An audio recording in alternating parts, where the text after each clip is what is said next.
حاضرین جمعہ، میں نے خطبہ مسنونہ کے بعد قرآن کریم کی ایک آیت تلاوت کی ہے۔ قبل اس کے کہ میں اپنی ٹاپک کو شروع کروں، اس آیت کریمہ کا ترجمہ آپ کے سامنے رکھ دینا مناسب سمجھتا ہوں۔ اس آیت کریمہ کے اندر اللہ رب العالمین نے ارشاد فرمایا، اليوم اکملت لکم دینکم واتممت علیکم نعمتی ورضیت لکم الاسلام دینا۔ اليوم اکملت، آج میں نے تمہارے لیے تمہارے دین کو مکمل کر دیا۔ واتممت علیکم نعمتی، اور میں نے تم پر اپنی نعمتیں پوری کر دی۔ وَرَضِيتُ لَكُمُ الْإِسْلَامَ دِينًا، اور میں بحیثیت دین اسلام کو قبول کر لیا، تمہارے لیے بحیثیت دین اسلام کو مان لیا، تسلیم کر لیا۔ یہ آیت کریمہ اللہ کے رسول جناب محمد عربی صلی اللہ علیہ وسلم کے اوپر حجۃ الوداع کے موقع پر نازل کیا گیا، اور یہ آیت کریمہ کا ترجمہ سے ہمیں یہ اس بات کا علم ہوتا ہے کہ اس آیت کریمہ کے اندر یہ بات بتلائی جا رہی ہے کہ دین یعنی دین اسلام ایک مکمل ضابطہ اور مکمل دین ہے، ایک کمپلیٹ دین ہے، اور ہم اور آپ اس بات کو اچھی طریقے سے جانتے ہیں۔ ہمارے یہاں جو بھی ذرہ برابر بھی عقل رکھنے والے ہوں گے وہ اس بات کو اچھی طریقے سے جانتے ہیں اور اس بات کو ایکسپٹ کرتے ہیں کہ ہم کمپلیٹ اسی وقت کہیں گے کسی چیز کو جب اس کے اوپری حصہ بالکل لبریز ہو چکا ہو، اب اس میں ذرا سا بھی کسی چیز کی گنجائش باقی نہ ہو، ذرہ برابر بھی۔ فار ایگزامپل، اگر آپ ایک پانی کا گلاس لے رہے ہیں اور اس پانی کے گلاس کو آپ اسی وقت کمپلیٹ کہیں گے جب اس پانی کے گلاس میں ذرہ ایک بوند کی پانی کی گنجائش باقی نہ ہو، اور اگر اس ایک گلاس کے اندر ایک بوند پانی ڈالا جائے تو وہ پانی گلاس میں گرنے کے بجائے باہر کی طرف آنے لگے، اسی کو ہم آپ کمپلیٹ مانتے ہیں اور کمپلیٹ کہتے ہیں۔ اور اللہ رب العالمین نے دین اسلام کے بارے میں بتلا رہا ہے کہ دین اسلام کامل ہے، مکمل ہے، کمپلیٹ ہے، یعنی پتہ یہ چلا کہ اس دین کے اندر جب ایک مکمل ہو چکا، ایک کمپلیٹ ہو چکا، تو اب مزید اس میں کسی طرح کی کوئی بھی اضافے کی کسی طریقے کی کوئی گنجائش باقی نہیں ہے۔ جب دین مکمل ہو چکا، نبی کریم صلی اللہ علیہ وسلم کی حیات مبارکہ میں، نبی کریم صلی اللہ علیہ وسلم کی زندگی میں، نبی کریم صلی اللہ علیہ وسلم کے رہتے ہوئے، نبی کریم صلی اللہ علیہ وسلم کی موجودگی میں جب اللہ رب العالمین نے یہ اعلان کر دیا کہ آج تمہارے لیے تمہارے دین کو مکمل کر دیا گیا، تو اب ہمیں اور آپ کو یہ سوچنا ہوگا، اب ہمیں اور آپ کو یہ دیکھنا ہوگا کہ نبی کریم صلی اللہ علیہ وسلم کی وفات کے بعد ہم جو بھی کام کرتے ہیں، یہ بات میں نے پچھلے جمعہ کو بھی بتلایا تھا کہ جب بھی نبی کریم صلی اللہ علیہ وسلم کی وفات کے بعد اپنی زندگی میں دین کے نام پر کوئی بھی کام کرنے کی کوشش کریں گے، کسی بھی کام کو کرنے کے ارادے کریں گے، تو ہمیں اور آپ کو دیکھنا ہوگا کہ کیا نبی کریم صلی اللہ علیہ وسلم کی زندگی میں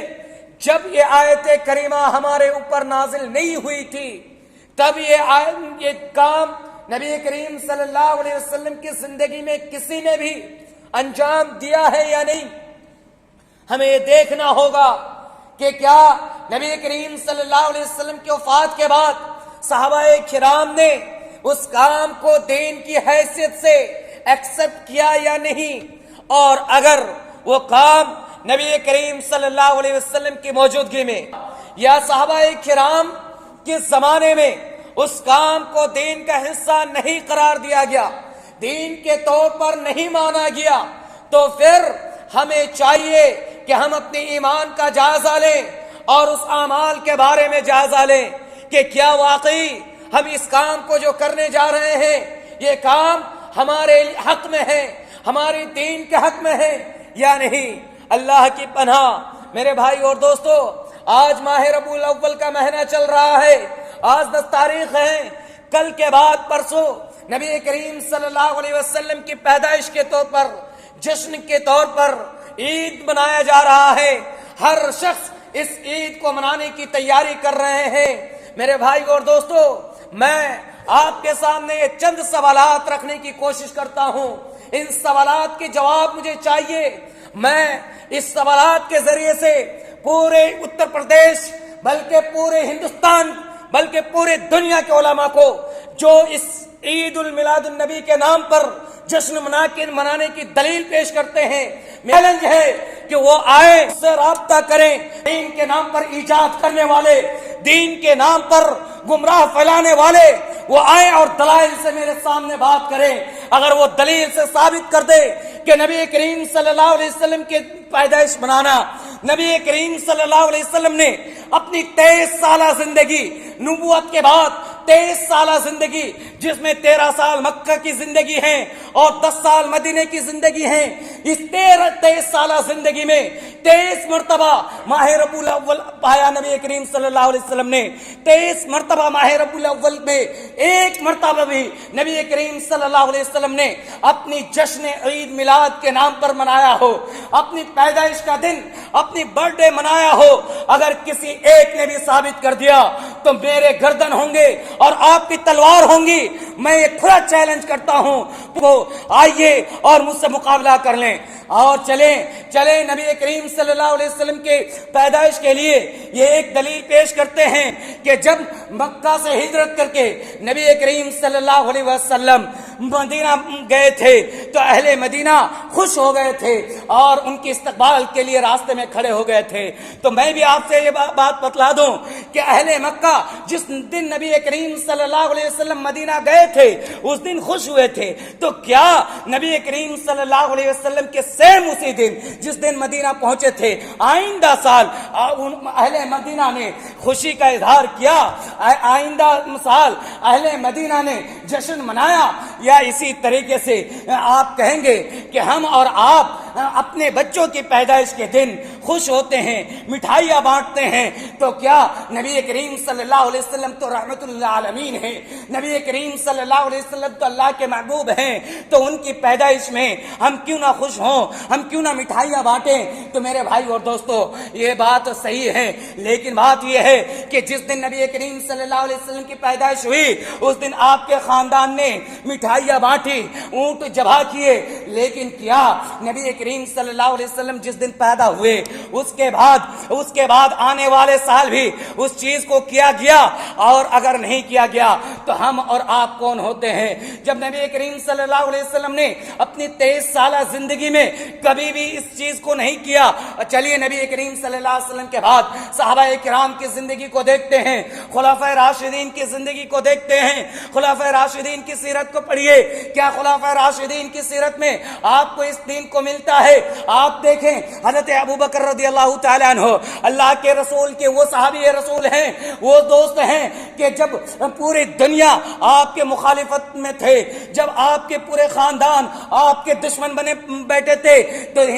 آپ کی دعوت کو سب سے پہلے مردوں میں اور بڑوں میں سب سے پہلے ایکسپٹ کرنے والے، آپ کی دعوت کو سب سے پہلے قبول کرنے والے حضرت ابوبکر رضی اللہ تعالیٰ عنہ ہے۔ اور وہ بھی ایسی صورت میں دعوت کو قبول کرتے ہیں کہ آپ صلی اللہ علیہ وسلم سے کوئی سوال جواب نہیں، آپ صلی اللہ علیہ وسلم کے تعلق سے کوئی تحقیق نہیں، آپ صلی اللہ علیہ وسلم جیسے ہی دین اسلام کی دعوت ان کے سامنے رکھتے ہیں وہ اس دعوت کو قبول کرتے ہیں۔ اور آگے چلیں، حضرت ابوبکر رضی اللہ تعالیٰ عنہ وہ صحابی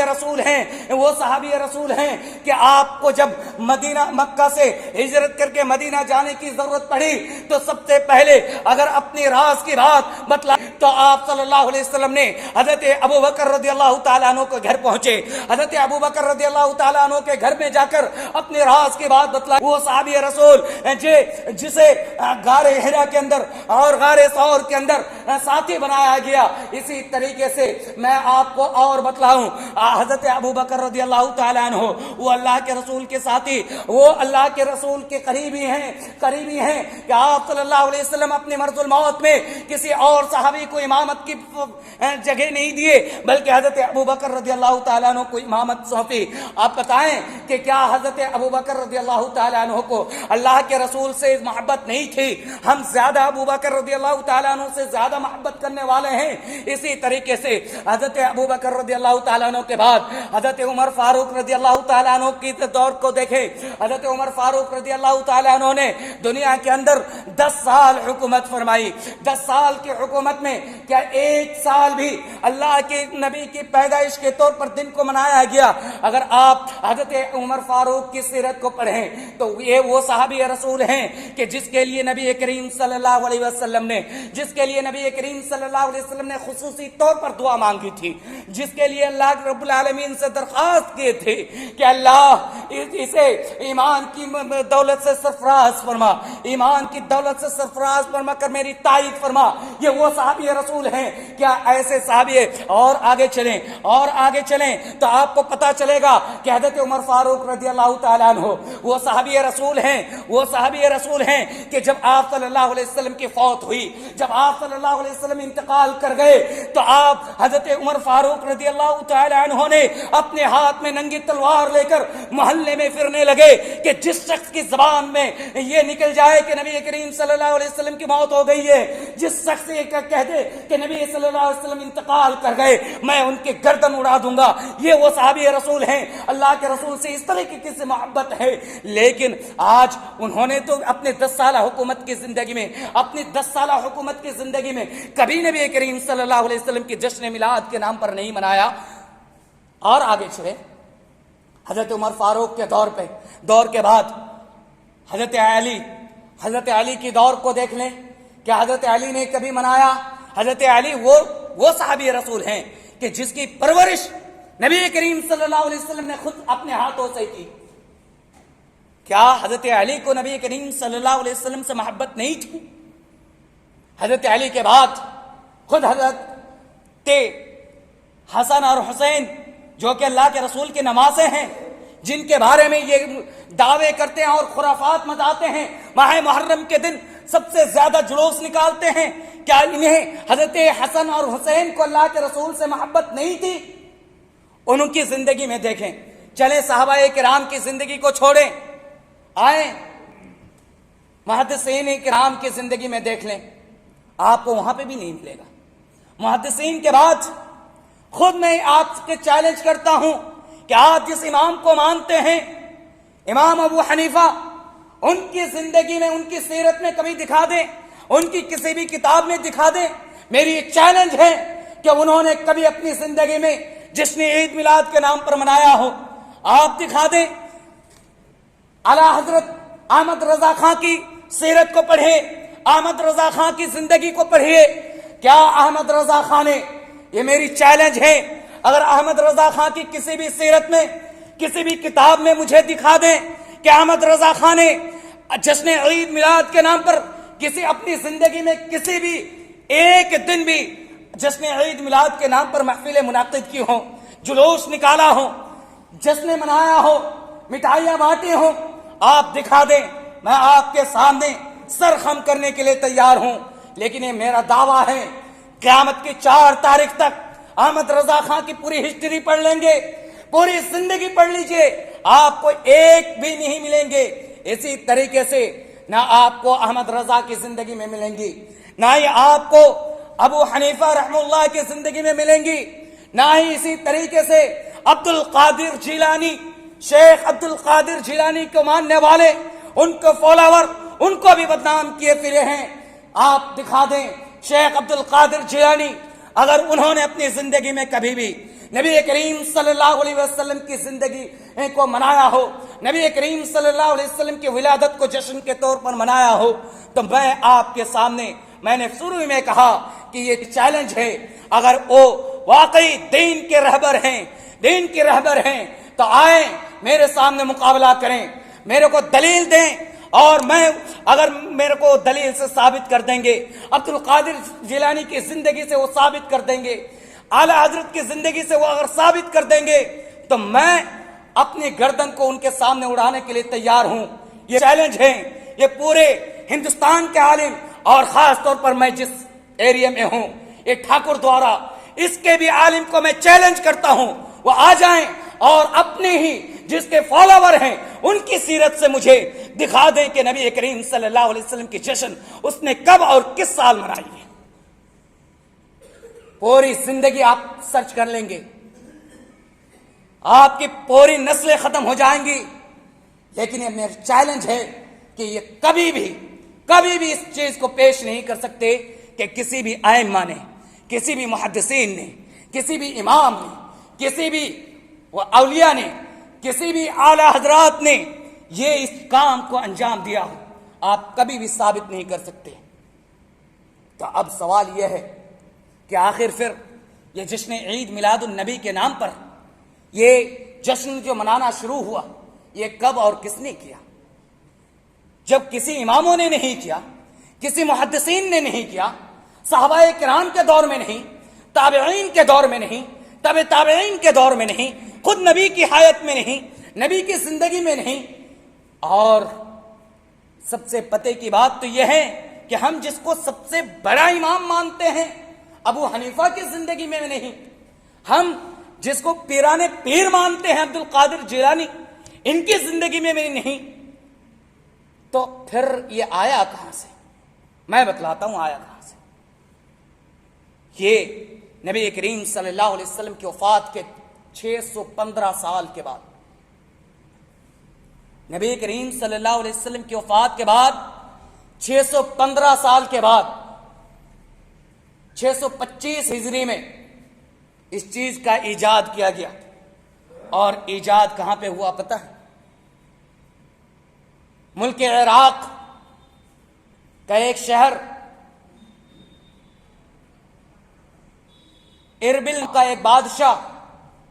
ملک مظفر نام کے ایک بادشاہ تھا جو بے دین نہیں تھا۔ انہوں نے اپنی شہرت اور اپنی مقام کو اونچا کرنے کے لیے اس ملک مظفر نے نبی کریم صلی اللہ علیہ وسلم کے جشن عید میلاد کے نام پر سب سے پہلے نبی کریم صلی اللہ علیہ وسلم کی وفات کے 615 سال کے بعد 625 ہجری میں اس کو منایا، اور وہیں سے یہ کام شروع ہوا۔ یعنی 600 سال پہلے نبی کریم صلی اللہ علیہ وسلم کی وفات کے بعد 600 سال تک کسی کو نبی کریم صلی اللہ علیہ وسلم سے محبت نہیں تھی۔ اب اور ایک بات آپ کو بتا دوں، چلے پوری زندگی کو میں مان لیتا ہوں کہ نبی کریم صلی اللہ علیہ وسلم نے بھی منایا، نعوذ باللہ، نعوذ باللہ، میں مان لیتا ہوں کہ جشن عید میلاد منانا بالکل ثابت ہے اور صحیح ہے، لیکن مجھے پہلی بات یہ تو بتائیں کہ نبی کریم صلی اللہ علیہ وسلم کی پیدائش ہوئی کب ہے، کس تاریخ کو اور کس مہینے میں؟ کیا کوئی ایسی شخصیت، کوئی ایسی ذات ہیں جو کنفرم طور پر مجھے یہ دلیل کے طور پر ثابت کر دیں گے کہ اس مہینے میں اس دن، سوائے حدیث میں جو الفاظ موجود ہیں پیر کے دن کے علاوہ تاریخ کے طور پر یہ چیلنج ہے کہ کوئی بھی شخص ایسا نہیں ہے دنیا کے اندر کہ دعوے کے ساتھ کنفرم طور پر یہ بتلا سکے کہ نبی کریم صلی اللہ علیہ وسلم کی پیدائش اس تاریخ کو اس مہینے میں ہوئی۔ اگر آپ تاریخ پیدائش کی ہسٹری کو پڑھنا شروع کریں گے تو آپ کو ملیں گے کہ مورخین کبھی یہ بتلاتے ہیں کہ آپ صلی اللہ علیہ وسلم کی پیدائش ماہ ربیع الاول کو نہیں بلکہ ماہ رمضان میں ہوا۔ اسی طریقے سے آپ بعض مورخین یہ لکھتے ہیں کہ آپ کی پیدائش ماہ شوال میں ہے، بعض یہ لکھتے ہیں کہ آپ کی پیدائش ماہ رجب میں ہے۔ آپ بتائیں کہ تاریخ تو دور کی بات، ماہ کے اندر اختلاف ہیں۔ اسی کے تعلق سے اب تاریخ کو اگر دیکھ لیں تو تاریخ میں اگر آپ ماہرین حساب اور ماہرین ریاضی، میتھمیٹکس کے ماہرین سے حساب لگوائیں گے تو ان میں اختلاف پایا جائے گا۔ بعض کہیں گے کہ 2 ربیع الاول کو ہے، یہ جو پیر کا دن 2 ربیع الاول کو آتا ہے، 8 ربیع الاول کو آتا ہے، 9 ربیع الاول کو آتا ہے، لیکن 12 کو پیر کا دن نہیں آتا۔ خود عبد القادر جیلانی کی کتاب اٹھائیے، وہ خود اپنی کتاب میں لکھتے ہیں، بنیۃ الطالبین کے اندر آپ دیکھ لیں، وہ خود اپنی کتاب میں لکھتے ہیں، جب ان سے سوال کیا گیا کہ نبی کریم صلی اللہ علیہ وسلم کی ولادت کب ہے، وہ لکھتے ہیں کہ 8 ربیع الاول کو ہیں۔ اسی طریقے سے اعلی حضرت احمد رضا خان کی کتاب اٹھائیے، ان سے سوال کیا گیا، وہ خود لکھتے ہیں کہ نبی کریم صلی اللہ علیہ وسلم کی پیدائش 9 ربیع الاول کو ہے۔ جب آپ جن کے فالوور بنے بیٹھے ہیں ان کے یہاں ہی خود اختلاف ہیں، اور جس دن کو آپ ثابت کرنا چاہتے ہیں اس دن کو تو وہ انکار کر رہے ہیں۔ پھر ان سے پوچھا گیا کہ وفات کب ہیں، تو انہوں نے کہا 12 ربیع الاول کو۔ آج ہم 12 ربیع الاول کو جشن کے طور پر مناتے ہیں۔ افسوس ہے، ترمذی شریف کی ایک حدیث سماعت فرمائیے، حضرت عائشہ رضی اللہ تعالیٰ عنہ راوی حدیث ہیں، جو کہ اللہ کے رسول صلی اللہ علیہ وسلم کی محبوبہ ترین بیوی ہیں، بیان کرتی ہیں، رأیت رسول اللہ صلی اللہ علیہ وسلم وهو بالموت عنده قدح فيه ماء وهو يدخل يده في القدح ثم يمسح وجهه بالماء اللهم اعني على غمرة الموت وسكرة الموت۔ اس حدیث پہ آپ غور کیجیے، سنیے اس حدیث کے اندر اللہ کے رسول جناب محمد عربی صلی اللہ علیہ وسلم سے کیا فرمایا جا رہا ہے۔ 12 ربیع الاول کو آپ صلی اللہ علیہ وسلم کے ساتھ کیا حادثہ پیش آیا۔ آج ہم اور آپ مٹھائیاں بانٹ رہے ہیں، آج ہم اور آپ جشن منا رہے ہیں، ایک دوسرے سے ہنستے کھیلتے ہیں۔ دل میں ہاتھ رکھیے، سوچئے کہ ہم کیا کرنے جا رہے ہیں، کیا کرنے جا رہے ہیں۔ حضرت عائشہ کی اس روایت کو پڑھیے،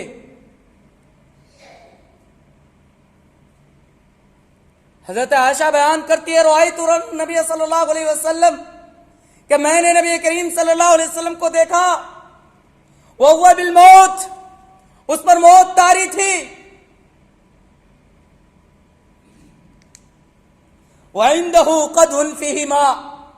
اور ان کے پاس ایک پانی کا پیالہ تھا، وہ اپنے ہاتھوں کو اس پانی میں ڈبوتے ہیں اور اپنے چہرے میں پھیرتے ہیں۔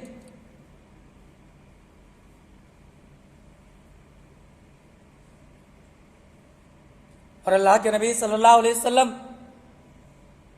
اللہ سے دعا کرتے ہیں، اللہم اعنی علی غمرۃ الموت وسکرۃ الموت، اے اللہ مجھے موت کی سختی سے پناہ دے۔ اب بتائیں کہ یہ حالت ہے نبی کریم صلی اللہ علیہ وسلم کی وفات کی، کہ 12 ربیع الاول کے دن نبی کریم صلی اللہ علیہ وسلم کی کنڈیشن یہ ہے۔ آپ کے خاندان میں حالت یہ ہے کہ آپ کے خاندان بیٹھ کے رو رہے ہیں، اہل بیت کے دعوے دار جو یہ کہتے ہیں کہ اہل حدیث اہل بیت سے محبت نہیں کرتے، میں ان سے کہنا چاہتا ہوں کہ اہل بیت سے محبت جتنا میں کرتا ہوں اتنی محبت تم پہ نہیں ہے۔ اگر واقعی تم اہل بیت سے محبت کرتے تو آج جشن کے طور پر نہیں مناتے، آج نبی کریم صلی اللہ علیہ وسلم کی وفات کا دن نہیں مناتے، خوشی کا دن نہیں مناتے۔ پورے اہل بیت کے اندر غم کا دن ہے اور آج ہم جشن مناتے ہیں۔ اس بات کو سارے لوگ ایکسپٹ کرتے ہیں کہ آپ کی وفات 12 ربیع الاول کو ہے۔ آپ کے گھر کی مثال دوں میں، بات لمبی ہو رہی ہے، لیکن افسوس آپ کے ابا جان کی موت ہو جائے، جس دن آپ کے ابا جان کی پیدائش ہے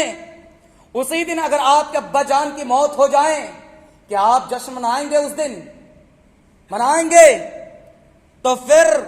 نبی کریم صلی اللہ علیہ وسلم کی جشن کیسے؟ اور نعوذ باللہ غیر اگر نبی کریم صلی اللہ علیہ وسلم کے بارے میں کچھ کہہ دے تو ہم یہ کہتے ہیں کہ غیروں کی حکومت ہے، اس لیے مسلمانوں کو ذلت اور رسوائی کا سامنا کرنا پڑتا ہے۔ آج ہم کیک لاتے ہیں، نبی کریم صلی اللہ علیہ وسلم کے نام لکھتے ہیں اور اس پر چھری چلاتے ہیں، نعوذ باللہ، نبی کے نام کو کاٹتے ہو، شرم نہیں آتی؟ دین کے دعوے دار بنتے ہو، اپنے آپ کو مسلمان کہتے ہو،